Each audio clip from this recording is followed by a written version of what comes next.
Friends welcome back to channel. ഇന്ന് നമ്മൾ കാണാൻ പോകുന്നത് ഹെഡ് ടു ഹെഡിൻ്റെ 6ാമത്തെ എപ്പിസോഡാണ്. കഴിഞ്ഞ എപ്പിസോഡ് എൻ്റെ അടുത്ത് തന്നെയാണ് ഈ ഒരു എപ്പിസോഡ് സ്റ്റാർട്ടാകുന്നത്. കഴിഞ്ഞ എപ്പിസോഡിൻ്റെ എൻഡിങ്ങിൽ ജിന്നിൻ്റെ അടുത്ത് ജെ സത്യങ്ങളെല്ലാം തുറന്ന് പറഞ്ഞായിരുന്നു. ഫ്യൂച്ചർ അവൻ എന്താണോ കണ്ടത് അതെല്ലാം തന്നെ ഡിസ്പ്ലെയിൻ ചെയ്തിട്ടുണ്ടായിരുന്നു. അവർ പിന്നീട് കിസ് ചെയ്യുകയും ചെയ്തിട്ടുണ്ടായിരുന്നു. കിസ് ചെയ്ത് കഴിയുമ്പോഴത്തേക്കും ജിന്ന് ചോദിക്കുന്നുണ്ട്, ഇനി നമ്മൾ എന്താണ് ചെയ്യാൻ പോകുന്നത്, ഇപ്പോൾ നമ്മൾ എന്താണത്. ആ ടൈമിൽ ജെ ആണെങ്കിൽ എന്ത് കാണാനാണ് നമ്മളിനി വെയിറ്റ് ചെയ്യുന്നത്, ഇപ്പം തന്നെ നമുക്ക് പരസ്പരം മനസ്സിലാക്കാൻ പറ്റിയില്ലേ നമ്മൾ തമ്മിൽ ഇഷ്ടത്തിലാണെന്ന്. നമ്മളാണെങ്കിൽ ഫ്യൂച്ചറിൽ കണ്ടതുപോലെ ഇനി ഒരുപാട് നേരത്തേക്ക് വെയിറ്റ് ചെയ്ത് ടൈം വേസ്റ്റ് ചെയ്യേണ്ട ആവശ്യമില്ല, നമുക്ക് ഇപ്പോൾ തന്നെ ബോയ് ഫ്രണ്ട്സ് ആയേക്കാം, നമ്മൾ ഇന്ന് മുതൽ ബോയ് ഫ്രണ്ട്സ് ആണെന്നിങ്ങനെ പറഞ്ഞിട്ട് വീണ്ടും ഒന്നുകൂടെ കിസ് ചെയ്യുന്നുണ്ട്. അതിൻ്റെ ഇവർ നേരെ വന്നത് ജെയുടെ വീട്ടിലേക്കാണ്. ജെ അവൻ്റെ വീട്ടിൽ നിന്ന് കാർ എടുത്തുകൊണ്ട് പോവുകയും ആ ഒരു റേസ് ട്രാക്കിൽ കൊണ്ട് റേസ് ചെയ്ത കാര്യമെല്ലാം തന്നെ ഇപ്പോൾ അവൻ്റെ അമ്മയും അച്ഛനും അറിഞ്ഞിട്ടുണ്ടായിരുന്നു. അപ്പോൾ അച്ഛനും അമ്മയും കൂടെ ആയിട്ട് ഇവനെ നിർത്തി പൊരിക്കുന്നുണ്ട്. അവനപ്പോൾ കാല് പിടിച്ച് പറയുന്നുണ്ട്, അയ്യോ എന്നോടൊന്ന് ക്ഷമിക്കുക, അറിയാതെ പറ്റിപ്പോയതാണെന്നൊക്കെ. അമ്മയാണെങ്കിൽ എത്ര ശ്രമിച്ചിട്ടും അങ്ങോട്ട് വീഴുന്നില്ല. അപ്പോൾ അച്ഛൻ്റെ സപ്പോർട്ട് പിടിക്കാനായിട്ട് നോക്കുന്നുണ്ട്. എന്നാൽ അച്ഛൻ പോലും ഇത്തവണ സമ്മതിച്ചു കൊടുക്കുന്നില്ല. അച്ഛനും അമ്മയും അവനോട് പറയുന്നുണ്ട്, നീ ഇത്തവണ ചെയ്തത് എന്തുമാത്രം അപകടം പിടിച്ചൊരു കാര്യമായിരുന്നെന്ന് നിനക്കറിയാവോ, നിൻ്റെ കൈ പോലും മൊത്തത്തിൽ ഓക്കെ ആയിട്ടില്ല, നീ ഡ്രൈവ് ചെയ്തിട്ടും കുറച്ച് നാളായി, എന്നിട്ടാണ് നീ ഇപ്പോൾ കാർ എടുത്തുകൊണ്ട് റേസ് ട്രാക്കിൽ പോയിരിക്കുന്നത്, ഇനി എന്തായാലും ഇതിന് നിനക്ക് പണിഷ്മെൻറ്റ് തരാതെ വിടത്തില്ല എന്ന് പറയുന്നുണ്ട്. ആട്ടേൻ അമ്മ പറയുന്നുണ്ട്, ഞാൻ ഒരു കാര്യം തീരുമാനിച്ചു, നിൻ്റെ കാർ നമ്മൾ ശരിക്കും ഗവൺമെൻറ്റിന് അങ്ങ് എടുത്തുകൊണ്ട് പോകാനായിട്ട് കൊടുക്കാനേ പോവാണ്, നിൻ്റെ കാറിന് തിരിച്ച് കിട്ടത്തില്ല, അത് മാത്രമല്ല നിനക്ക് മന്ത്ലി തരുന്ന പോക്കറ്റ് മണി 2000 രൂപയും ഞാൻ കുറയ്ക്കുമെന്ന് പറയുന്നുണ്ട്. ഇത്രയും കേൾക്കുമ്പോഴത്തേക്കും ജിന്നാണെങ്കിൽ ദൈവമേ എന്ന് പറഞ്ഞുകൊണ്ട് റിയാക്ട് ചെയ്യുന്നുണ്ട്. അപ്പോൾ എല്ലാവരും കൂടെ ആയിട്ട് അവനെ ഇങ്ങനെ നോക്കുകയാണ്. ജിന്നപ്പോൾ സോറി മനസ്സിൽ പറയേണ്ടത് പെട്ടെന്ന് അറിയേണ്ട പുറത്ത് പറഞ്ഞു പോയതാണ്, എന്നാലും ഞാൻ പോകുന്നു, എനിക്ക് ഉറക്കാൻ പറ്റുമെന്ന് പറഞ്ഞിട്ട് അവിടെ നിന്ന് പതുക്കെ എസ്കേപ്പ് ആവുന്നുണ്ട്. ജയാണെങ്കിൽ അയ്യോ പോവല്ലേ, എന്നെ രക്ഷിക്കാനായിട്ടൊക്കെ പറയുന്നുണ്ട്. എന്നാൽ ജിന്ന നേരം കൊണ്ട് അവിടെ നിന്ന് പോയി കഴിഞ്ഞിട്ടുണ്ടായിരുന്നു. ജയ ആ സമയം വീണ്ടും ഒരിടത്ത് കാല് പിടിച്ച് ചോദിക്കുന്നുണ്ട്. എന്നാൽ രണ്ടുപേരും അവൻ്റെ അടുത്ത് പോയി കിടന്ന് ഉറങ്ങാൻ പറഞ്ഞിട്ട് അവൻ പറയുന്നതിന് കേൾക്കാൻ തയ്യാറാവുന്നില്ല. അടുത്ത് ജിന്നാണെങ്കിൽ അവൻ്റെ വീടിൻ്റെ അകത്തേക്ക് കയറി ചെല്ലുമ്പോഴത്തേക്കും അവൻ്റെ അമ്മ ട്രിപ്പൊക്കെ കഴിഞ്ഞിട്ട് തിരിച്ചെത്തിയിട്ടുണ്ടായിരുന്നു. ആൾ കിച്ചണിൽ നിന്ന് ഇങ്ങനെ കുക്ക് ചെയ്തുകൊണ്ടിരിക്കുമായിരുന്നു. അപ്പോൾ ഇപ്പോഴും അമ്മ പോയതിൻ്റെ ദേഷ്യം മാറാത്തതുകൊണ്ട് തന്നെ നിങ്ങൾ ആർട്ടിച്ചിട്ട് എൻ്റെ വീട്ടിൽ കയറിയത് എന്നൊക്കെ ചോദിച്ചിട്ട് സംസാരിക്കുന്നുണ്ട്. അമ്മ അപ്പോൾ എൻ്റെ പൊന്നി ഇവരുടെ ദേഷ്യന്മാരിൽ ഒന്ന് ക്ഷമിക്കാനായിട്ട് പറയുന്നുണ്ട്. അവൻ ചോദിക്കുന്നുണ്ട്, ശരിക്കും നിങ്ങൾ എവിടെയാണ് പോയെന്ന്. അമ്മ അപ്പോൾ അത് പിന്നെ എനിക്ക് കുറച്ച് അത്യാവശ്യ കാര്യം ഉണ്ടായിരുന്നു എന്ന് പറഞ്ഞപ്പോൾ ജിന്നാണെങ്കിൽ അത്യാവശ്യ കാര്യമോ, പക്ഷേ എൻ്റെ അടുത്ത് ജയുടെ അമ്മ പറഞ്ഞത് അമ്മ ട്രിപ്പിന് പോയെന്നാണല്ലോ, എന്താ രണ്ട് കാര്യം പറയുന്നത്, എന്തോ കള്ളത്തരം ഉണ്ടല്ലോ എന്നൊക്കെ പറയുമ്പോഴത്തേക്കും അമ്മയാണെങ്കിൽ അത് പിന്നെ ഫസ്റ്റ് കുറച്ച് അത്യാവശ്യ കാര്യം ഉണ്ടായിരുന്നു, അത് ചെയ്ത് കഴിഞ്ഞപ്പോൾ ടൈം ഉണ്ടായതുകൊണ്ട് ട്രിപ്പും കൂടെ പോയിട്ട് വന്നു, അതാണ് സംഭവം എന്ന് പറയുന്നുണ്ട്. എന്നാൽ അവനാണെങ്കിൽ എവിടെയോ കള്ളത്തരമുണ്ട്. അമ്മയാണെങ്കിൽ നല്ലതുപോലെ അഭിനയിക്കുന്നുണ്ട്. സത്യം പറയാം സീക്രട്ട് ആയിട്ടുള്ള ബോയ് ഫ്രണ്ട് വല്ലതും ഉണ്ടോ എന്നൊക്കെ ചോദിക്കുമ്പോൾ അങ്ങനെയൊന്നും ഇല്ല എന്ന് അമ്മ പറയുന്നുണ്ട്. ആട്ടവൻ അവനാണെങ്കിൽ ഇത്ര ഉറക്ക മറുപടി വരേണ്ട ആവശ്യമൊന്നുമില്ല, പതുക്കെ പറഞ്ഞാൽ അതെനിക്ക് മനസ്സിലാവുന്നൊക്കെ പറഞ്ഞിട്ട് വീണ്ടും അവൻ്റെ അമ്മേനോട് ചോദ്യം ചെയ്യുന്നൊക്കെ ഉണ്ട്. ആ ഒരു ടൈമിൽ അമ്മയാണെങ്കിൽ നീ ഇപ്പോൾ ഫസ്റ്റ് എൻ്റെ അടുത്തുള്ള ദേഷ്യമൊക്കെ ഒന്ന് മാറ്റി എന്നൊക്കെ ഇങ്ങനെ പറഞ്ഞിട്ട് അവൻ എങ്ങനെയൊക്കെ സമാധാനിപ്പിക്കുന്നുണ്ട്. അത് ജയനെ കാണിക്കുമ്പോൾ അവനിപ്പോൾ ഉറങ്ങാനായിട്ട് ടൈം ആയതുകൊണ്ട് തന്നെ അവൻ ബെഡിലേക്ക് ചെന്നിരിക്കുന്നുണ്ട്. എന്നാൽ അവനാണെങ്കിൽ ഉറങ്ങാതെ പകരം ബാൽക്കണിയിലേക്ക് ചെന്നേക്കാണ്. ഒരു ടോർച്ച് എടുത്തിട്ട് ജിന്നിനെ വിളിക്കാനായിട്ട് അവൻ്റെ ജനലിലേക്ക് ഇട്ട് ഇങ്ങനെ ടോർച്ച് ഇട്ട് ലൈറ്റ് അടിക്കുന്നുണ്ട്. അതിനാൽ ലൈറ്റ് കണ്ടിട്ട് ജിന്നു വന്ന് അവൻ്റെ ബാൽക്കണിയിൽ നിൽക്കുന്നുണ്ട്. എന്താ കാര്യം നോക്കുമ്പോൾ ജയ പറയുന്നുണ്ട്, അത് പിന്നെ എനിക്ക് ഇതിനെ വല്ലാണ്ട് മിസ് ചെയ്യുന്നു, എനിക്ക് എൻ്റെ ബോയ് ഫ്രണ്ടിനെ കാണണമെന്ന് ഇങ്ങനെ പറയുന്നുണ്ട്. അടുത്ത് കാണിക്കുന്നത് വാനിനെയും ഫാമിനെയാണ്. ഇപ്പോൾ ഫാം വീട്ടിൽ ഇരിക്കുന്ന ടൈമിൽ വാൻ ഡ്രിങ്ക് ചെയ്തിട്ട് കയറി വരുന്നുണ്ട്. ആ ടൈമിൽ ഫാമാണെങ്കിൽ നീ ഇത്രയും ഡ്രിങ്ക് ചെയ്തിട്ടുണ്ടെങ്കിൽ എന്നെ കോൾ ചെയ്യണം, ഞാൻ നിന്നെ ഒന്ന് പിക്ക് ചെയ്യുമെന്ന് നിൻ്റെ അടുത്ത് പറഞ്ഞിട്ടുള്ളതല്ലേ എന്നിങ്ങനെ പറഞ്ഞിട്ട് ഇവനെ കൊണ്ട് ബെഡിലേക്ക് കിടത്തുന്നുണ്ട്. വീണ്ടും ജിന്നിനെയും ജയിനെയും തന്നെ കാണിക്കുമ്പോഴത്തേക്കും ഇപ്പോൾ ജയാണെങ്കിൽ ജിന്നിൻ്റെ വീട്ടിലേക്ക് വന്നിട്ടുണ്ടായിരുന്നു. അവരിപ്പോൾ ജിന്നിൻ്റെ റൂമിലേക്ക് ചെന്നിരിക്കുകയാണ്. ആ ഒരു ടൈമിന് ജിന്നിനെ ഇങ്ങനെ അടുത്തോട്ടൊക്കെ ഇങ്ങനെ വിളിക്കുന്നുണ്ട്. ആ ടൈമിന് ജിന്നിന് ഇപ്പോൾ ഇവരിങ്ങനെ ക്ലോസ് ആയിട്ടുള്ള ഫസ്റ്റ് എക്സ്പീരിയൻസ് ആയതുകൊണ്ട് തന്നെ അവൻ പെട്ടെന്ന് ഇങ്ങനെ ഡിസ്റ്റൻസ് ഇട്ട് മാറിയിരിക്കുകയാണ്. അപ്പോൾ ജയ് വിചാരിക്കുന്നുണ്ട് ജിന്നിന് താനുമായിട്ട് ക്ലോസ് ആവാൻ താല്പര്യമില്ലാന്ന്. അത് മനസ്സിലാക്കിയിട്ട് ജിൻ പറയുന്നുണ്ട്, സോറി അതുകൊണ്ടൊന്നും അല്ല, നമ്മൾ കഴിഞ്ഞ ദിവസം വരെ ശത്രുക്കളായിട്ടിരുന്നിട്ട് പെട്ടെന്ന് ഇപ്പോൾ ഇങ്ങനെ ക്ലോസ് ആയപ്പോഴത്തേക്കും എനിക്കെന്തോ കുറച്ച് ടൈം വേണം അഡ്ജസ്റ്റ് ചെയ്യാനായിട്ടെന്ന് ഇങ്ങനെ പറയുന്നുണ്ട്. ആ ടൈമിന് ചെയ്യാണെങ്കിൽ ഒന്നും കുഴപ്പമില്ല, നിനക്ക് വേണ്ടി വെയിറ്റ് ചെയ്യാനായിട്ട് ഞാൻ റെഡിയാണ്, എനിക്കൊരു പ്രശ്നമില്ല എന്നൊക്കെ പറയുന്നുണ്ട്. വീണ്ടും അടുത്ത് ഫാമിനെയും വാനിനെയും കാണിക്കുകയാണെങ്കിൽ ഇപ്പോൾ വാനിനെ ബെഡിൽ കൊണ്ട് കിടത്തിയതിന് ശേഷം ഫാം ഇങ്ങനെ വീണ്ടും ചോദിക്കുന്നുണ്ട്, എന്തുകൊണ്ടാണ് എന്നെ വിളിക്കാത്തത്, നിനക്ക് എന്നെ വിളിച്ചുകൂടായിരുന്നു, ഞാൻ നിന്നെ ഒന്ന് പിക്ക് ചെയ്തില്ലേന്ന്. ആ ടൈമിന് വാൻ എഴുന്നേറ്റിരുന്നിട്ട് പറയുന്നുണ്ട്, ആക്ച്വലി ഞാൻ നിന്നെ കോൾ ചെയ്യാനാണ് പോയത്, എന്നാൽ എൻ്റെ ഫോൺ ഇങ്ങനെയായി പോയി എന്ന് പറഞ്ഞിട്ട് ഫോൺ എടുത്ത് കാണിച്ചു കൊടുക്കുന്നുണ്ട്. ഫാം നോക്കുമ്പോഴത്തേക്കും വാനിൻ്റെ ഫോണാണെങ്കിൽ താഴെ വീണ് പൊട്ടിയ അവസ്ഥയിലായിരുന്നു ഇരിക്കുന്നുണ്ടായിരുന്നത്. അപ്പം തന്നെ വാനിൻ്റെ ബോധം പോയിട്ട് അവൻ കിടന്ന് ഉറങ്ങുന്നുണ്ട്. വീണ്ടും ജിന്നെയും ജയിനെയും കാണിക്കുമ്പോൾ ജയ് അന്നിനായിട്ട് അവിടെ തന്നെ കിടന്ന് ഉറങ്ങാൻ തീരുമാനിക്കുന്നുണ്ട്. അങ്ങനെ രണ്ടുപേരും ബെഡിൽ കിടക്കുന്ന ടൈമിന് രണ്ടുപേർക്കും ഉറക്കം വരുന്നില്ല. ഒരേ ടൈമിൽ എന്തോ പറയാണ്ട് രണ്ടുപേരും വിളിക്കുന്നുണ്ട്. ജിന്ന് ജയിൻ്റെ അടുത്ത് നീ ആദ്യം കാര്യം പറഞ്ഞോളാനായിട്ട് പറയുന്നുണ്ട്. ആ ടൈമിന് ജയാണെങ്കിൽ ഞാൻ ജസ്റ്റ് ഗുഡ് നൈറ്റ് പറയാനായിട്ടാണ് നിന്നെ വിളിച്ചത്, അല്ല നീ എന്തിനാ എന്നെ വിളിച്ചതെന്നിങ്ങനെ ചോദിക്കുമ്പോഴത്തേക്കും ജിന്നാണെങ്കിൽ അത് പിന്നെ നീയാണെങ്കിൽ ഈ നടക്കാൻ പോകുന്ന കാര്യങ്ങളെല്ലാം സ്വപ്നം കാണുന്നുണ്ടല്ലോ, അതെങ്ങനെയാണ് നിനക്ക് സെൻസ് ചെയ്യാൻ പറ്റുന്നതാണോ അതൊന്ന് സ്വപ്നം പോലെ ജസ്റ്റ് നോർമലായി കാണുന്നതാണോ എന്ന് ചോദിക്കുന്നുണ്ട്. ആ ടൈമിന് ജസ്റ്റ് നമ്മൾ എങ്ങനെയാണ് സ്വപ്നം കാണുന്നത് അതുപോലെ കാണുന്നതാണ്. പിന്നെ ഏറ്റവും വിയേഡായിട്ടുള്ള കാര്യം തന്നെ കാണുന്ന പല സ്വപ്നവും ഇപ്പം തന്നെ നടന്നു കഴിഞ്ഞിട്ടുണ്ടെന്ന്. അത് കേട്ട് ജിന്ന് ചോദിക്കുന്നുണ്ട്, ഇന്ന് എന്നെ ബൈക്ക് ഇടിക്കാതെ നീയാണെങ്കിൽ എന്നെ രക്ഷിച്ചില്ലേ, അതും നീ സ്വപ്നത്തിൽ നേരത്തെ കണ്ടതായിരുന്നു എന്നിങ്ങനെ ചോദിക്കുന്നുണ്ട്. ആ ടൈമിന് ജെ അതേന്ന് പറഞ്ഞിട്ട് അവൻ എന്ത് സ്വപ്നമാണോ കണ്ടത് അതിങ്ങനെ ആലോചിക്കുന്നുണ്ട്. അതായത് ജിന്നിനാണെങ്കിൽ ആക്സിഡൻറ്റ് പറ്റി അവിടെ കിടക്കുന്ന കാര്യം. പെട്ടെന്ന് ജിന്ന് അവനോട് ചോദിക്കുന്നുണ്ട്, അയ്യോ അങ്ങനെയാണെങ്കിൽ നീയാണെങ്കിൽ ശരിക്കും നമ്മുടെ ലൈഫിൽ ഇപ്പോൾ ഒരു മാറ്റം വരുത്തിയില്ലേ, എന്നെ ഇടിക്കേണ്ട വണ്ടി ഇടിക്കാതെ പോയില്ലേ, അതിൻ്റെ അർത്ഥം നമ്മുടെ ഫ്യൂച്ചറിൽ എന്തോ ചേഞ്ച് വരുമെന്നല്ലേ. ഞാൻ സിനിമയിൽ കണ്ടിട്ടുള്ളത് വെച്ചിട്ട് ഇങ്ങനെ വല്ലതും സംഭവിച്ചു കഴിഞ്ഞാൽ ഫ്യൂച്ചറിലും എന്തൊക്കെയോ മാറ്റങ്ങൾ സംഭവിക്കുന്നതാണെന്ന് പറയുന്നുണ്ട്. ആ ടൈമിന് ചെയ്യുകയാണെങ്കിൽ അതിന് ഇത് സിനിമയിലല്ലോ, ഇത് നമ്മുടെ ലൈഫല്ലേ. എൻ്റെ സ്ഥാനത്ത് നീയായിരുന്നെങ്കിൽ പോലും ആ ഒരു ബൈക്ക് ഇടിക്കാതെ നീ എന്നെ എന്തായാലും ഹെൽപ്പ് ചെയ്യുമായിരുന്നില്ലേ. നീ ഇനിയിപ്പോൾ അതൊന്നും അടിച്ച് ടെൻഷൻ ആവണ്ട, ഒന്നും സംഭവിക്കാൻ പോകുന്നില്ല, എല്ലാം ഓക്കെ ആയിട്ട് തന്നെ മുന്നോട്ട് പോകും, നീ ഇപ്പോൾ ഉറങ്ങിക്കോളാനായിട്ട് പറയുന്നുണ്ട്. പിന്നീട് അടുത്ത ദിവസം രാവിലെ ജിന്നിൻ്റെ അമ്മയാണെങ്കിൽ ഫുഡ് റെഡി ആയിക്കൊണ്ടിരിക്കുന്ന ടൈമിന് ജയും ജിന്നും താഴേക്ക് ഇറങ്ങി വരുന്നുണ്ട്. അപ്പോൾ ജയിനെ കാണുമ്പോൾ ആ ജയ് നീ ഇന്നലെ രാത്രി ഇവിടെയാണ് നിന്നേന്നൊക്കെ ഇനി ചോദിക്കുന്നുണ്ട്. അപ്പോൾ ആ അതെ, എൻ്റെ റൂമിൽ AC വർക്കാവുന്നില്ല, അതുകൊണ്ട് ഞാൻ നേരെ ഇങ്ങോട്ടേക്ക് വന്നു എന്ന് പറയുന്നുണ്ട്. ആ ഒരു ടൈമിന് ജിന്നിൻ്റെ അമ്മ ഒരു കാര്യം ചെയ്ത് ഫുഡും കൂടെ കഴിച്ചിട്ട് പോയാൽ മതി എന്ന് പറയുന്നുണ്ട്. അവൻ ഓക്കെ എന്ന് പറഞ്ഞിട്ട് ഗ്ലാസ് എല്ലാം ടേബിളിലേക്ക് കൊണ്ടുവയ്ക്കാൻ താൻ ഹെൽപ്പ് ചെയ്യാം അമ്മ എന്നിങ്ങനെ പറയുന്നുണ്ട്. പെട്ടെന്ന് അവരെങ്ങനെ അമ്മ എന്ന് വിളിക്കുന്ന കേൾക്കുമ്പോഴത്തേക്കും ജിന്നും ഷോക്കായി പോകുന്നുണ്ട്. ജിന്നിൻ്റെ അമ്മയും ഷോക്കാവുന്നുണ്ട്. ജിന്നിൻ്റെ അമ്മ നീ എന്താ വിളിച്ചതെന്ന് ഇങ്ങനെ ചോദിക്കുമ്പോഴത്തേക്കും ഓൻ പെട്ടെന്ന് അല്ല സോറി ആൻറ്റി പെട്ടെന്ന് മാറിപ്പോയതാണെന്നൊക്കെ പറഞ്ഞിട്ട് ഒന്നും സംഭവിക്കാത്ത പോലെ നിൽക്കുന്നുണ്ട്. അങ്ങനെ അവർ 3 പേരും ഇരുന്ന് ഫുഡ് കഴിക്കുന്ന ടൈമിന് ജയുടെ കൈ ഇപ്പോൾ ഓക്കെ ആയോ, ഇപ്പോൾ എങ്ങനെയുണ്ടെന്നൊക്കെ ചോദിക്കുന്നുണ്ട്. ആ സമയം കുഴപ്പമില്ല, പക്ഷേ ഇപ്പോൾ ഡ്രൈവ് ചെയ്യാൻ പറ്റത്തില്ല, കുറച്ചുകൂടെ കഴിഞ്ഞാലേ ഡ്രൈവിംഗ് ഒക്കെ ചെയ്യാൻ പറ്റത്തുള്ളൂ, അല്ലാതെ കൈക്ക് വേറെ പ്രശ്നമൊന്നുമില്ല എന്ന് പറയുന്നുണ്ട്. ആ ടൈമിൽ ജിന്നിൻ്റെ അമ്മ എനിക്ക് കുറച്ച് കാലം കൂടെ നീ ആണെങ്കിൽ ജിന്നിൻ്റെ അവിടെ കോളേജിലോട്ട് പോക്കോ, അവൻ നിനക്കായിട്ട് ഡ്രൈവ് ചെയ്ത് തരും, കുറച്ച് നേരം കൂടെ അവൻ്റെ സർവീസ് നീ യൂസ് ചെയ്തോളാനായിട്ട് പറയുന്നുണ്ട്. നീ അപ്പോൾ ജിന്നിനെ നോക്കിയിട്ട് ഞാൻ യൂസ് ചെയ്യട്ടെ എന്നിങ്ങനെ ചോദിക്കുന്നത്. കുഴപ്പമൊന്നുമില്ല, പക്ഷേ പകുതി പെട്രോളിൻ്റെ ക്യാഷ് നീ തരണമെന്ന് അവൻ ഇങ്ങനെ പറയുന്നുണ്ട്. ഇപ്പോൾ ഇവർ ഇങ്ങനെ അടിയുണ്ടാവാതിരിക്കുന്ന കാണുമ്പോഴത്തേക്ക് ജിന്നിൻ്റെ അമ്മയ്ക്ക് ഭയങ്കര സന്തോഷമൊക്കെ തോന്നുന്നുണ്ട്. അടുത്ത് കാണിക്കുന്ന വാനിനെ ഫാമിനെയാണ്. ഇപ്പോൾ രാവിലെ വാൻ എഴുതേക്കുന്നതും കഴിഞ്ഞ ദിവസം രാത്രി ഒരുപാട് ഡ്രിങ്ക് ചെയ്തുകൊണ്ട് തന്നെ ഇവൻ ഭയങ്കരമായിട്ട് വൊമിറ്റ് ചെയ്യുന്നുണ്ട്. അവനാണെങ്കിൽ ഒരു പരുവായി പോകുന്നുണ്ട്. അപ്പം തന്നെ അവൻ്റെ അടുത്ത് ഫാം പറയുന്നുണ്ട് ഇനി ഡ്രിങ്ക് ചെയ്യുന്നതിന് മുന്നേ ഈ അവസ്ഥ ഒന്ന് ആലോചിക്കണം, എന്നിട്ട് നീ കുടിക്കാവൂന്ന്. ഇപ്പോൾ റെഡി ആയിട്ട് ഫുഡ് കഴിച്ചുകൊണ്ടിരിക്കുമ്പോഴായപ്പോൾ വാനാണെങ്കിൽ അയ്യോ തലവേദനയ്ക്കുന്നേ എന്നെക്കൊണ്ട് വയ്യേന്നും പറഞ്ഞുകൊണ്ടിരിക്കുന്നുണ്ട്. ആ ടൈമിന് ഫാം വേണമെങ്കിൽ നീ ഇന്ന് ക്ലാസ്സിൽ വരണ്ട, സ്കിപ്പ് ചെയ്തോളാനായിട്ട് പറയുന്നുണ്ട്. വാനപ്പോൾ അതൊന്നും കുഴപ്പമില്ല, ഒരു ബുക്കിൻ്റെ പേജൊക്കെ മറിക്കാനുള്ള ശക്തി എനിക്കുണ്ടെന്നിങ്ങനെ പറയുന്നുണ്ട്.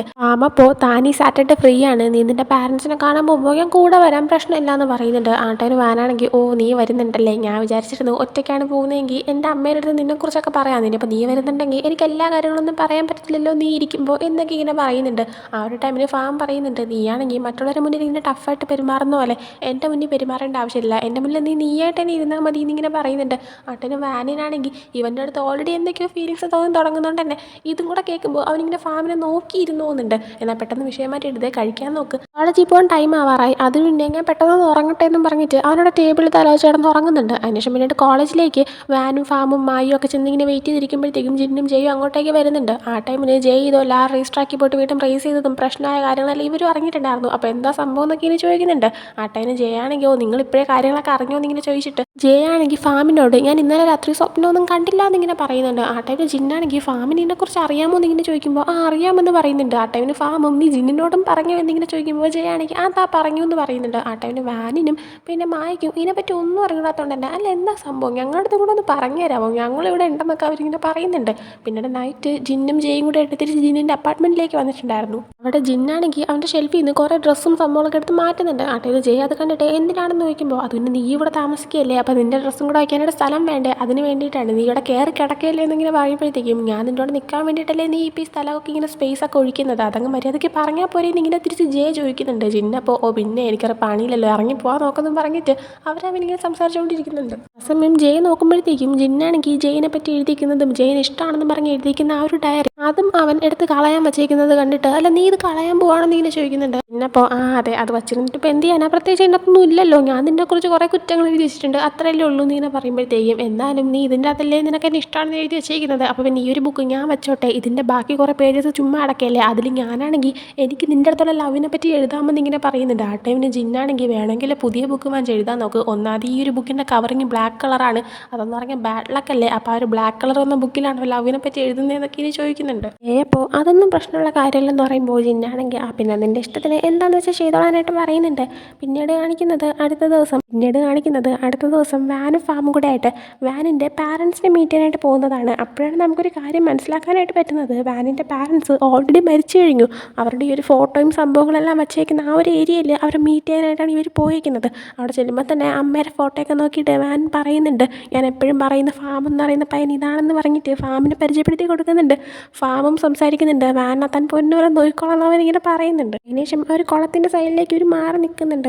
അവിടെ നിന്നിങ്ങനെ സംസാരിക്കുന്ന ടൈമിന് രണ്ടുപേരും ഇങ്ങനെ ക്ലോസ് ആയിട്ട് ആയിട്ട് വരുന്ന ഒരു മൊമെൻ്റൊക്കെ ഉണ്ടായിരുന്നു. ആ ഒരു ടൈമിന് വാൻ പറയുന്നുണ്ട്, ഇടയ്ക്കിടയ്ക്ക് നമുക്കിടയിൽ എന്തോ വർക്കൗട്ട് ആവുന്ന പോലെ തോന്നും, പക്ഷേ 5 മിനിറ്റ് കഴിയുമ്പോൾ എല്ലാം പഴയതുപോലെയാവും. അല്ല ഇവിടെ എന്താ ശരിക്കും നടക്കുന്നത്, എന്തെങ്കിലും വർക്കൗട്ട് ആവോ എന്ന രീതിയിൽ അവൻ ഇൻഡയറക്റ്റായിട്ട് സംസാരിക്കുന്നുണ്ട്. എന്നാൽ ഫാം അങ്ങനെ ഒരു സംഭവമേ ഇല്ലാത്ത രീതിയിൽ ഇരിക്കുന്നുണ്ട്. പിന്നീട് ജെയിനെയും ജിന്നിനെയും കാണിക്കുകയാണെങ്കിൽ അവർക്കിന്ന് ക്ലാസ് ഇല്ലാത്ത ദിവസമായതുകൊണ്ട് തന്നെ ജിന്ന് അവൻ്റെ അമ്മയുടെ ബുട്ടീക്കിലേക്ക് പോകാനായിട്ട് ഇറങ്ങുന്നുണ്ട്. അപ്പോൾ ജെയും ഇങ്ങനെ ഇരിക്കുമായിരുന്നു. ജെയിനോട് നീ വരുന്നുണ്ടോ എന്ന് ചോദിക്കുമ്പോൾ താനും വരുന്നു എന്ന് പറഞ്ഞിട്ട് അവൻ പെട്ടെന്ന് റെഡി ആവുന്നുണ്ട്. വീണ്ടും എടുത്ത് വാനിനെ ഫാമിനെയും കാണിക്കുമ്പോൾ രണ്ടുപേരും നേരെ ഫുഡ് കഴിക്കാനാണ് ചെന്നിരിക്കുന്നത്. വാന് ഓർഡർ ചെയ്ത ഫുഡിൽ ബേസിൽ ലീവ്സ് ആണെന്ന് തോന്നുന്നു, അങ്ങനെ ഒരു സംഭവം കിടപ്പുണ്ടായിരുന്നു. എന്നാൽ അവനത് കഴിക്കത്തില്ല. അതുകൊണ്ട് തന്നെ ഫാമിനെ പറയാനുള്ളതുകൊണ്ട് ഫാം അതെടുത്ത് അവൻ്റെ പ്ലേറ്റിലേക്ക് വയ്ക്കുന്നുണ്ട്. ആ ഒരു ടൈമിന് വാനതെല്ലാം ശ്രദ്ധിച്ചിട്ട്, നീയാണെങ്കിൽ നേരത്തെ എൻ്റെ അമ്മയോട് സംസാരിക്കുന്ന ടൈമിന് എന്നെ നീ പൊന്നുപോലെ നോക്കിക്കോളാമെന്ന് പറഞ്ഞില്ലേ, നീ എന്താ ഉദ്ദേശിക്കുന്നതെന്ന് ചോദിക്കുമ്പോഴത്തേക്കും ഞാൻ ഇപ്പോഴേ നിന്നെ കെയർ ചെയ്യുന്നുണ്ടല്ലോ എന്ന് തിരിച്ച് ഫാം പറയുന്നുണ്ട്. വാനപ്പോൾ അതൊക്കെ ശരിയാണ്, പക്ഷേ നീ അതിൽ നിന്ന് എന്താ ഉദ്ദേശിച്ചതെന്ന് ഇങ്ങനെ ചോദിക്കുമ്പോഴത്തേക്കും അത് പിന്നെ നിന്നെ നോക്കാനായിട്ട് മറ്റൊരാൾ നിൻ്റെ ലൈഫിലേക്ക് കടന്നു വരുന്നവരെ ഞാൻ നിന്നെ നോക്കും, അതാണ് ഞാൻ ഉദ്ദേശിച്ചതെന്ന് ഇങ്ങനെ പറയുന്നുണ്ട്. വാനപ്പോൾ എൻ്റെ ലൈഫിലേക്ക് അങ്ങനെ ഒരാൾ കടന്നു വന്നില്ലെങ്കിലോ എന്ന് പറയുമ്പോൾ ഫാം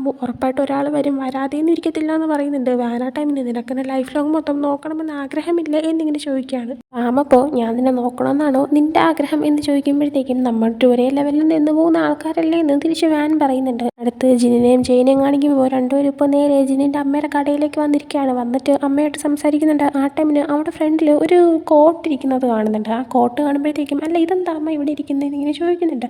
ആ സമയം അമ്മ ജസ്റ്റ് ഒന്ന് പതറുന്നുണ്ട്. എന്നിട്ട് അമ്മ പറയുന്നത് അതുപോലെ നമ്മുടെ പുതിയ കളക്ഷൻ്റെ ഒരു മോഡൽ പോലെ ഞാൻ ചെയ്ത് നോക്കിയതാണെന്ന്. അപ്പം നോർമലി വുമൻസ് ഡ്രസ്സാണ് ചെയ്യുന്നത്, എന്നാൽ ഇപ്പം മെന്നിൻ്റെ കളക്ഷനും ചെയ്ത് തുടങ്ങിയോ എന്നിങ്ങനെ അമ്മയുടെ അടുത്ത് ചോദിക്കുമ്പോൾ ഞാൻ ജസ്റ്റ് ഒന്ന് ട്രൈ ചെയ്ത് നോക്കി എന്നിങ്ങനെ പറയുന്നുണ്ട്. അങ്ങനെ അവനാണെങ്കിൽ അമ്മ ചെയ്ത് വെച്ചേക്കുന്ന ഒരു കോട്ടൊക്കെ എടുത്തിട്ട് നോക്കുന്നുണ്ട്. അപ്പോൾ അമ്മ പറയുന്നുണ്ട് നിനക്ക് നല്ല ചേരുന്നുണ്ട്, നല്ല രസമുണ്ട്, നിന്നെക്കാളും നിൻ്റെ അച്ഛനെ പോലെ ഉണ്ടെന്ന്. അത് കേൾക്കുമ്പോഴത്തേക്കും അവന് ദേഷ്യം വന്നിട്ട് എനിക്ക് പാരൻ്റായിട്ട് നിങ്ങൾ മാത്രമേ ഉള്ളൂ, എനിക്ക് വേറെ അച്ഛനൊന്നുമില്ല, അതുകൊണ്ട് അയാളെ പറ്റി എൻ്റെ അടുത്ത് സംസാരിക്കരുതെന്ന് അവൻ പറയുന്നുണ്ട്. ആ ടൈമിന് അവൻ്റെ മൂഡ് മാറിയെന്ന് മനസ്സിലാകുമ്പോഴത്തേക്കും പ്രശ്നമാവാതിരിക്കാനായിട്ട് അമ്മയാണെങ്കിൽ ഞാൻ വെറുതെ പറഞ്ഞതാണേ, നിൻ്റെ അച്ഛൻ ഒരു സൂപ്പർ സ്റ്റാർ അല്ലേ, അപ്പം നിന്നെക്കാളും സൂപ്പർ സ്റ്റാറിനെ പോലെ ഉണ്ടെന്ന് ഞാൻ ഉദ്ദേശിച്ചതായിരുന്നു, വേറെ ഒന്നുമില്ല, നീ അത് വിട്ട് കളഞ്ഞേക്കാൻ പറഞ്ഞിട്ട് അമ്മ ഒരു വിഷയം മാറ്റി വിടുന്നുണ്ട്. ഇതെല്ലാം അപ്പോൾ ജയ് ഇങ്ങനെ കണ്ടുകൊണ്ടിരിക്കുന്നുണ്ട്. പെട്ടെന്ന് ജയ്ക്ക് ഒരു വിഷൻ വരുന്നുണ്ട്. അതായത് ജിന്നിൻ്റെ അച്ഛൻ തിരിച്ച് അവരുടെ ലൈഫിലേക്ക് കയറി വരുന്നത്. എന്നാൽ വരുമ്പോഴത്തേക്കും ജിന്നിൻ്റെ അമ്മയ്ക്ക് അച്ഛൻ വരുന്നത് ഓക്കെയാണ്. എന്നാൽ ജിന്ന് തൻ്റെ അച്ഛൻ മുമ്പ് അവനെ ഇട്ടിട്ട് പോയതുകൊണ്ട് തന്നെ എനിക്ക് ഇങ്ങനൊരു അച്ഛനില്ല, നിങ്ങൾ എൻ്റെ ലൈഫിലേക്ക് തിരിച്ച് വരണ്ട എന്നൊക്കെ പറഞ്ഞ് ഇങ്ങനെ പ്രശ്നം ഉണ്ടാക്കുന്നുണ്ട്. ആ ഒരു വിഷനാണ് ഇവനിപ്പോൾ കാണുന്നത്. കാണുമ്പോൾ തന്നെ അതെന്തോ നടക്കാൻ പോകുന്നുണ്ടെന്ന് അവന് മനസ്സിലാവുന്നുണ്ട്. എന്നാൽ അവൻ അതിനെപ്പറ്റിയൊന്നും ജിന്നിനോട് പറയുന്നില്ല. കുറച്ച് കഴിഞ്ഞ് അവനും ജിന്നും നേരെ ജിന്നിൻ്റെ മുകളിലുള്ള റൂമിലേക്ക് ചെന്നിരിക്കുന്നുണ്ട്. അവിടെ ചെന്നിരിക്കുമ്പോഴത്തേക്കും അവിടെ ജിൻ ചെയ്ത കുറേ മോഡൽ ഡ്രസ്സ് ഉണ്ടായിരുന്നു. അപ്പോൾ ജയ് ഇങ്ങനെ ചോദിക്കുന്നുണ്ട് ഇതെല്ലാം നീ ചെയ്തതാണോ എന്ന്. ജിന്നപ്പോൾ അതെ, ഞാൻ ഇവിടെ ഇങ്ങനെ ബോറടിച്ചിരിക്കുമ്പോൾ ചെയ്യുന്നതാണ്, തുണി വെച്ച് തൊപ്പി ബാഗ് അങ്ങനത്തെ കുറേ സാധനങ്ങൾ ഞാൻ ഉണ്ടാക്കും, നിനക്ക് വേണ്ടിയിട്ട് ഞാൻ എന്താ ഉണ്ടാക്കി തരേണ്ടത്, ഇന്ന് ഞാൻ അത് ചെയ്യാമെന്ന് ഇങ്ങനെ പറയുന്നുണ്ട്. ജയ് അപ്പോൾ എന്താണ് ആവശ്യപ്പെട്ടതെന്ന് നമ്മളെ കാണിക്കുന്നില്ല. എന്തായാലും കുറച്ച് കഴിയുമ്പോൾ ജിന്നാണെങ്കിൽ എന്തോ ഇരുന്ന് സ്റ്റിച്ച് ചെയ്യുന്നുണ്ട്. ജയ് ആണെങ്കിൽ അവൻ്റെ ബുക്ക് എടുത്ത് എന്തോ പടമൊക്കെ വരച്ചുകൊണ്ടിരിക്കുകയാണ്. ആ സമയം കുറച്ച് മുന്നേ ഇതിൽ ജിന്നിൻ്റെ അച്ഛനെ എല്ലാം ഇവനിങ്ങനെ വിഷ്വലിൽ കണ്ടതുകൊണ്ട് തന്നെ അവനിപ്പോൾ ജിന്നിനോട് ചോദിക്കുന്നുണ്ട് നിൻ്റെ അച്ഛൻ തിരിച്ചു വന്നു കഴിഞ്ഞാൽ നീ നിൻ്റെ അച്ഛനോട് ക്ഷമിക്കുമോ, അച്ഛൻ അക്സെപ്റ്റ് ചെയ്യുമോ എന്ന്. ആ ടൈമിന് ജിന്ന് നീ ഇപ്പോൾ എന്തിനാ അതിനെക്കുറിച്ച് ചോദിക്കുന്നത്, അയാളെ ഞാൻ ഒരിക്കലും അക്സെപ്റ്റ് ചെയ്യത്തില്ല, കാരണം ഞാൻ അയാളുടെ മകനല്ല, അയാൾ അച്ഛനെന്ന് വിളിക്കരുത് എന്ന് വരെ പറഞ്ഞിട്ടുണ്ടെന്ന് പറയാണ്. ആ ടൈമിൽ നമ്മൾ ആ ഒരു ഫ്ലാഷ് ബാക്ക് കാണിക്കുന്നുണ്ട്. അവൻ കുഞ്ഞായിരിക്കുമ്പോൾ അവസാനമായിട്ട് അവൻ്റെ അച്ഛൻ അവനെ കാണാവുന്ന സമയത്ത് അവൻ്റെ അച്ഛൻ പോവാനേ നിൽക്കുമ്പോൾ അവൻ അച്ഛനെന്ന് വിളിച്ചുകൊണ്ട് അവൻ്റെ അച്ഛൻ്റെ അടുത്തേക്ക് ചെല്ലുന്നുണ്ട്. എന്നാൽ അയാൾ പറയുന്നുണ്ട് ഞാൻ നിൻ്റെ അങ്കിളാണ്, അച്ഛനല്ല, മോനല്ല, അപ്പോൾ ആൾ മാറിപ്പോയതായിരിക്കും എന്ന് എഴുതിയിട്ട് അവൻ ഒഴിവാക്കി വിടാനായിട്ട് ശ്രമിച്ചിട്ടുണ്ടായിരുന്നു. അതിപ്പോഴും അവൻ്റെ മനസ്സിൽ കിടപ്പുണ്ട്. അതുകൊണ്ട് തന്നെ അവൻ പറയുന്നുണ്ട് അയാൾ ഒരിക്കലും ഞാൻ അക്സെപ്റ്റ് ചെയ്യത്തില്ല. പിന്നെ നീ എന്താ ഇപ്പോൾ അതിനെപ്പറ്റി ചോദിച്ചത്, നീ എങ്ങനെ നിൻ്റെ വിഷനിൽ എൻ്റെ അച്ഛൻ തിരിച്ചു വരുന്നതായിട്ട് വല്ലതും കണ്ടോ എന്നിങ്ങനെ ചോദിക്കുന്നുണ്ട്. ആട്ടേനെ പെട്ടെന്ന് ജയില്ല അങ്ങനെയൊന്നുമില്ല എന്ന് പറയുമ്പോൾ ജിന്നാണെങ്കിൽ പിന്നെ അയാളുടെ കാര്യം എൻ്റെ അടുത്ത് ചോദിക്കാൻ വരേണ്ട ആവശ്യമില്ല എന്ന് പറഞ്ഞിട്ട് അവൻ്റെ സ്റ്റിച്ചിങ് കണ്ടിന്യൂ ചെയ്യുന്നുണ്ട്. അടുത്ത് വാനിനെ ഫാമിനെയും കാണിക്കുമ്പോൾ ഇപ്പോൾ രണ്ടുപേരും തിരിച്ച് അവരെ പരിപാടിയൊക്കെ കഴിഞ്ഞിട്ട് വീട്ടിലേക്ക് എത്തിയിട്ടുണ്ടായിരുന്നു. വീട്ടിലെത്തി കഴിയുമ്പോൾ ഇനി ഒരുപാട് ടൈമുണ്ട്, ആ ഒരു ദിവസം പകുതി പോലും ആയിട്ടില്ല.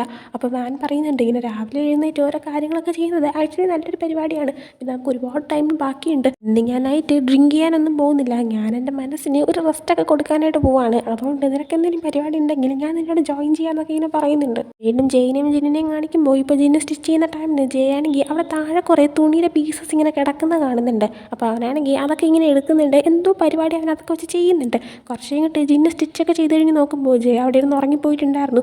ജിന്ന് അവൻ്റെ അടുത്ത് വന്നിരുന്ന് നോക്കുമ്പോഴത്തേക്കും ജയ് ആണെങ്കിൽ പടം വരച്ചുകൊണ്ടിരുന്ന ആ ഒരു ബുക്ക് അത് ജിന്നിൻ്റേത് അവൻ എടുത്തുകൊണ്ട് പോയ ജിന്ന് ജയിനെക്കുറിച്ച് എഴുതിക്കൊണ്ടിരുന്ന ഒരു ബ്ലാക്ക് കളർ ഡയറി ആയിരുന്നു. ആ ഡയറിയുടെ പുറത്ത് അവനിപ്പോൾ ആ ഒരു തുണിയുടെ കഷ്ണങ്ങളെല്ലാം വെച്ചിട്ട് അതൊക്കെ സെറ്റ് ചെയ്ത് കളർഫുള്ളായിട്ടൊരു ബൈൻഡ് പോലെ ചെയ്തെടുത്തിട്ടുണ്ടായിരുന്നു. ഇതെല്ലാം തന്നെ ജിന്ന് നോക്കുന്നുണ്ട്. എന്നിട്ട് ജയ് ആണെങ്കിൽ എന്താണ് വരച്ചതെന്ന് നോക്കുമ്പോഴത്തേക്കും ജിന്ന് ഇതുപോലെ സ്റ്റിച്ച് ചെയ്തുകൊണ്ടിരിക്കുന്നതായിരുന്നു ജയ് വരച്ചുകൊണ്ടിരുന്നത്. അതിൻ്റെ കൂടെ ജയ് ഇങ്ങനെ എഴുതിയിട്ടുണ്ടൊരു സംഭവം, അതായത് നീ ഇങ്ങനെ ഫോക്കസ് ചെയ്തിരിക്കുമ്പോൾ നിന്നെ കാണാൻ ഭയങ്കര ക്യൂട്ട് ക്യൂട്ടാണെന്ന്. അപ്പോൾ അതിങ്ങനെ വായിച്ചിട്ട് ജിന്ന് ചെറുതായിട്ട് ചിരിക്കുന്നുണ്ട്. എന്നിട്ട് ജിന്നും അതിൻ്റെ കൂടെ വേറെ എന്തോ എഴുതി വെക്കുന്നുണ്ട്. പക്ഷെ അതെന്താണ് നമ്മളിപ്പോൾ കാണിക്കുന്നില്ല. ജിന്ന് അങ്ങനെ ജയിനെ എഴുന്നേൽപ്പിക്കുന്നില്ല. അവൻ പുറത്തേക്ക് ഇറങ്ങി ചെല്ലുമ്പോൾ അവൻ്റെ അമ്മ ഫുഡ് വാങ്ങിച്ചുകൊണ്ട് വന്നിട്ടുണ്ടായിരുന്നു. അങ്ങനെ അവനും അവൻ്റെ അമ്മയും കൂടെ ഇട്ട് ഫുഡൊക്കെ അറേഞ്ച് ചെയ്യുന്ന ടൈമിന് ഇതുപോലെ അമ്മ പറയുന്നുണ്ട്, നീയും അവനും എങ്ങനെ ഇത്ര പെട്ടെന്ന് ക്ലോസ് ആയെന്നൊക്കെ. ആ ടൈമിന് അവൻ പറയുന്നുണ്ട് അത് ഒരുമിച്ച് താമസിച്ചുകൊണ്ടായിരിക്കാം, പിന്നെ ഞാൻ പ്രതീക്ഷ പോലെ അവനത്ര മോശം പയ്യനല്ല എന്ന് പറയുന്നുണ്ട്. അമ്മ അപ്പോൾ ഇങ്ങനെ സംഭവിക്കുന്ന അറിഞ്ഞിരുന്നെങ്കിൽ നിങ്ങൾ രണ്ടിനെ കുഞ്ഞിലെ തന്നെ ഒരുമിച്ച് താമസിപ്പിക്കുമായിരുന്നല്ലോ എന്ന് പറയുമ്പോൾ ജിന്ന് ചോദിക്കുന്നുണ്ട്, അല്ല ഞങ്ങളെ ഇങ്ങനെ ഒരുമിച്ച് താമസിപ്പിച്ച് ക്ലോസ് ആക്കാനായിട്ട് നിങ്ങൾ എന്തിനാ ഇങ്ങനെ ശ്രമിക്കുന്നതെന്ന്. ആ ടൈമിന് അമ്മയാണെങ്കിൽ ശ്രമിക്കാതിരിക്കാൻ മാത്രം എന്താ പ്രത്യേകിച്ച് റീസൺ,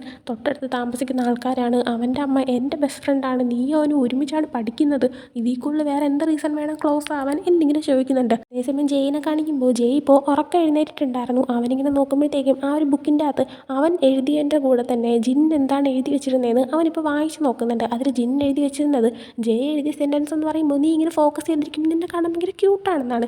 അതിൻ്റെ ഒരു റിപ്ലൈ ആയിട്ടാണ് ജിൻ എഴുതിയത്. അതിൽ എഴുതിയിരുന്നത് താങ്ക് യു, ഞാൻ ക്യൂട്ടാണെന്ന് പറഞ്ഞതെന്ന്, പക്ഷേ ധൈര്യം കാണിച്ച് എൻ്റെ മുന്നിൽ വന്ന് നിന്ന് ഞാൻ ക്യൂട്ടാണെന്ന് പറയാൻ നോക്കുമെന്ന് പറയുന്നുണ്ട്. അപ്പോൾ ഇത് വായിച്ച് കഴിയുമ്പോഴത്തേക്കും ജയ് ഒന്ന് ചിരിക്കുന്നുണ്ട്. എന്നിട്ട് ജയ് നേരെ താഴേക്ക് പോവാണ്. അങ്ങനെ ഇവർ മൂന്നുപേരും ഫുഡ് കഴിക്കുന്നുണ്ട്. അപ്പം ജയ് ആണെങ്കിൽ ഫുഡ് കഴിക്കുന്നതിന് പകരം ഇവർ വന്ന ടൈമിന് ജിന്നിൻ്റെ അമ്മ അവിടെ എടുത്ത് വെച്ചിരുന്ന ഒരു കോട്ട് അത് തന്നെ ഇങ്ങനെ നോക്കുന്നുണ്ട്. അതായത് ജയ്ക്ക് അത് ജിന്നിൻ്റെ അച്ഛൻ്റെ ആണ്, അങ്ങനെ എന്തൊക്കെ ഒരു ചിന്തകളൊക്കെ വരുന്നുണ്ട്, എന്തോ കണക്ഷൻ ഉള്ളതുപോലെയൊക്കെ. ഇതേസമയം ജിന്ന് തിരിച്ച് വീട്ടിലോട്ട് പോവാതെ അവൻ്റെ അപ്പാർട്ട്മെൻറ്റിലോട്ടാണ് പോകുന്നത്. അപ്പോൾ അവൻ്റെ അമ്മ പറയുന്നുണ്ട്, നീ എന്നെ വീണ്ടും ഒറ്റയ്ക്കാക്കിയിട്ട് പോവുകയാണല്ലേ എന്നൊക്കെ. അതുകൊണ്ട് തന്നെ അതിന് പകരമായിട്ട് അവൻ പറയുന്നുണ്ട്, ഒരു കാര്യം ചെയ്തുതരാം, അമ്മയുടെ വിഷമം മാറാനായിട്ട് ഞാനാണെങ്കിൽ ഇനി കട മൊത്തം ക്ലീൻ ചെയ്യാം, എന്നിട്ട് നൈറ്റ് ആകുമ്പോൾ ഞാൻ കടയും പൂട്ടിയിട്ട് അങ്ങ് തിരിച്ച് പൊക്കോളാം, അമ്മ നേരത്തെ പൊക്കോളാനായിട്ട് പറയുന്നുണ്ട്. അങ്ങനെ പറഞ്ഞതുപോലെ തന്നെ നൈറ്റ് വരെ ഇവർ രണ്ടുപേരും, അതായത് ജയും ജിന്നും നിന്ന് അവിടെ മൊത്തം ക്ലീൻ ആക്കുന്നുണ്ട്.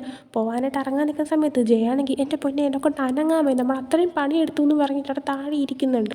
ജിന്നപ്പോൾ മതി മതി എണീറ്റ് വാന്നും പറഞ്ഞിട്ട് അവനെയും പിടിച്ച് എഴുന്നേൽപ്പിക്കുന്നുണ്ട്. ആ ടൈമിൽ രണ്ടുപേരും ഭയങ്കര ക്ലോസ് ആയിട്ട് വരുന്നുണ്ട്. ആ ടൈമിൽ പെട്ടെന്ന് ജയാണെങ്കിൽ ജിന്നിനെ നോക്കിയിട്ട് നിന്നെ കാണാൻ ഭയങ്കര ക്യൂട്ടാണ്, ഇത് തന്നെ മുഖത്ത് നോക്കി പറയാനായിട്ട് നീയല്ലേ നേരത്തെ എഴുതി വെച്ചിരുന്നത് എന്നിങ്ങനെ പറയുന്നുണ്ട്. സമയം ജിന്ന് അന്ന് രാവിലെ ജയ്ക്ക് വേണ്ടിയിട്ട് തച്ചുകൊണ്ടിരുന്നൊരു ബാഗായിരുന്നു, അതിങ്ങനെ ജയ്ക്ക് നിനക്ക് വേണ്ടി ചെയ്തതാണെന്ന് പറഞ്ഞിട്ട് കൊടുക്കുന്നുണ്ട്. അതിന് ശിവരൻ്റെ വീട്ടിലേക്ക് പോവാണ്. അടുത്ത് കാണിക്കുന്നത് വാനിനെ ഫാമിനെയാണ്. നൈറ്റ് ഫാം എന്താണോ ചെയ്യാൻ പോകുന്നത്, വാൻ ഫ്രീ ആയതുകൊണ്ട് തന്നെ താനും വരാമെന്നിങ്ങനെ പറഞ്ഞിട്ടുണ്ടായിരുന്നു. അങ്ങനെ ഫാമിൽ ഇപ്പോൾ അവനെ വിളിച്ചുകൊണ്ട് നേരെ ജിമ്മിലോട്ടാണ് പോകുന്നത്. എന്നാൽ അവിടെ എത്തുമ്പോഴത്തേക്കും വരണ്ടായിരുന്നു, അബദ്ധമായി പോയിന്ന് വാനിന് തോന്നുന്നുണ്ട്. എന്നാൽ ഫാമാണെങ്കിൽ ഇവനെ വിടുന്നില്ല, പിടിച്ചേർത്ത് എക്സസൈസ് ചെയ്യിപ്പിക്കുന്നുണ്ട്. വാനാണെങ്കിൽ ഇഴങ്ങൊക്കെ പോകാനായിട്ട് നോക്കുന്നുണ്ട്. എന്നാൽ ഫാം തിരിച്ച് വലിച്ചെടുത്തുകൊണ്ടൊക്കെ അവനെ പോകുന്നുണ്ട്. വീണ്ടും ജിന്നിനെയും ജയിനെയും കാണിക്കുമ്പോൾ നൈറ്റ് ഉറങ്ങുന്ന ടൈമിന് വീണ്ടും ജിന്നിന് ആക്സിഡൻറ്റ് പറ്റുന്നതായിട്ടും നോക്കുമ്പോൾ ജിന്നിൻ്റെ അമ്മയും ആ കാറിലുണ്ടായിരുന്നു. അമ്മയ്ക്കും അപകടം പറ്റി കിടക്കുന്നതായിട്ടുള്ള സ്വപ്നമൊക്കെ തന്നെ വീണ്ടും വിഷ്വൽ പോലെ ആയിട്ട് ജയ്ക്ക് വരുന്നുണ്ട്. അങ്ങനെ ജയാണെങ്കിൽ ഉറക്കത്തിൽ നിന്ന് ഞെട്ടി എണീക്കുന്നുണ്ട്. ആ സമയം ജിന്ന് ഉണരുന്നുണ്ടായിരുന്നു. അങ്ങനെ ജിന്ന് ജയ്ക്ക് കുടിക്കാനായിട്ട് വെള്ളമൊക്കെ എടുത്ത് കൊടുക്കുന്നുണ്ട്. രണ്ടുപേരും ലിവിംഗ് റൂമിൽ ഇരുന്നിട്ട് എന്തോ നീ വീണ്ടും സ്വപ്നം കണ്ടോ എന്നൊക്കെ ഇങ്ങനെ ചോദിക്കുമ്പോൾ ജയാണെങ്കിൽ ആ കണ്ടു എന്നിങ്ങനെ പറയുന്നുണ്ട്. എന്താണ് സ്വപ്നം എന്ന് ചോദിക്കുമ്പോൾ ജിന്ന് മരിക്കുന്ന കാര്യമായതുകൊണ്ട് തന്നെ ജയാണെങ്കിൽ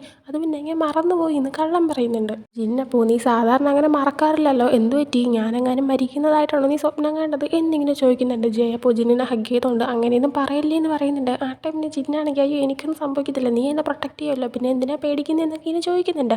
ആ ടൈമിൽ തന്നെ ജയിൻ്റെ അടുത്ത് നമുക്കൊന്ന് ഹോസ്പിറ്റലിലോട്ട് പോയാലോ, വീണ്ടും ഇതുപോലെ സ്വപ്നങ്ങൾ കാണാതിരിക്കാനായിട്ട് നീയാണെങ്കിൽ ഉറങ്ങാതെ ഇരിക്കുക, അത് നിൻ്റെ ഹെൽത്തിനെ ബാധിക്കത്തില്ലേ, എങ്ങനെ ഈ സ്വപ്നങ്ങൾ കാണുന്നത് നിന്ന് കഴിഞ്ഞാൽ നിനക്ക് നേരെ ഉറങ്ങാൻ പറ്റും, എനിക്ക് നിൻ്റെ ഹെൽത്തിനെ കുറിച്ച് കുറച്ച് ടെൻഷനുണ്ട്, നമുക്കൊന്ന് ഹോസ്പിറ്റലിൽ പോകാമെന്ന് പറയുന്നുണ്ട്. എന്നാൽ ജയാണെങ്കിൽ അത് വേണ്ട, എനിക്ക് ഈ വിഷ്വൽ കാണുന്ന എങ്ങനെ നിന്ന് പോയി കഴിഞ്ഞാൽ പിന്നെ എനിക്കെങ്ങനെ നിന്നെ ഹെൽപ്പ് ചെയ്യാൻ പറ്റും, നിന്നെ എങ്ങനെ രക്ഷിക്കുമെന്ന് തിരിച്ച് അവൻ ചോദിക്കുന്നുണ്ട്. ഇന്ന സമയം ഇതെല്ലാം നമ്മുടെ ലൈഫിൽ നടന്നൊരു കോയിൻസിഡൻസ് ആണല്ലേ എന്നൊക്കെ ഇങ്ങനെ പറയുന്നുണ്ട്. രണ്ടുപേരും ഒന്ന് കിസ് ചെയ്യുന്നുണ്ട്. അതും കാണിച്ചുകൊണ്ടാണ് ഈ ഒരു എപ്പിസോഡ് ഇവിടെ എൻഡ് ആവുന്നത്. സോ ഈ ഒരു എപ്പിസോഡ് നിങ്ങൾക്ക് ഇഷ്ടപ്പെട്ടെങ്കിൽ ലൈക്ക് ചെയ്യുക, ഷെയർ, സബ്സ്ക്രൈബ് ചെയ്യുക. പുതിയ വീഡിയോ ഇട്ടുവരുന്നവരെ ബൈ.